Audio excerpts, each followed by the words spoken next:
Hey, un petit mot sur cette victoire symbolique. Appelons ça une victoire symbolique pour le Canada avec le vote de la Chambre des représentants contre les droits de douane. Là, oui, parce qu'il y a 6 républicains qui ont voté avec les démocrates pour retirer les tarifs que Donald Trump a imposés. Là, vous allez me dire lesquels, parce qu'il y en a tellement, on ne sait plus se retrouver. C'est les fameux tarifs de février, là, les tarifs fentanyl là, qui ont commencé le bal de la panique généralisée.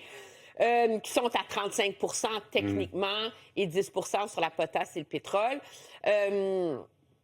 Donc, ça a passé au Congrès.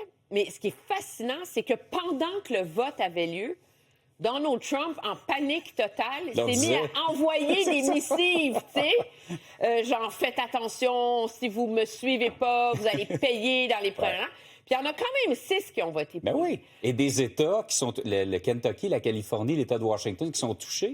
Ben, c'est des États qui sont touchés. Puis ça montre que petit à petit, les républicains qui ont la marge de manœuvre pour le faire testent, je pense, les limites de l'autorité de Donald Trump. On est loin d'une révolte, là. Non. Puis dans les faits, ça ne change pas grand-chose parce que M. Trump peut apposer son veto. C'est ça. À cette loi-là du Congrès. Puis donc, pour que ça passe au Sénat avant aussi.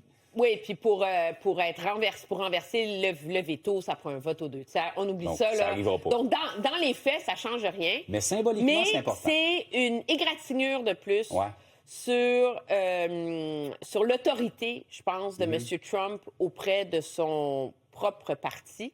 Et ça, je pense que ça va être l'histoire à surveiller, là, objectivement, au cours de l'année, en vue des midterms. Parce qu'on le sent... Moi, quand je vois ces missives longues de même, là, tu sais, c'est comme s'il y avait une panique là-dedans, là, tu sais. Il était plus autoritaire puis plus crédible quand il faisait moins long. Conseil d'amis à Donald Trump. Oui, c'est ça. Fais ça moins long, Donald. Oui, un petit peu moins long. Hey, merci, Emmanuel. Au revoir. Bonne journée.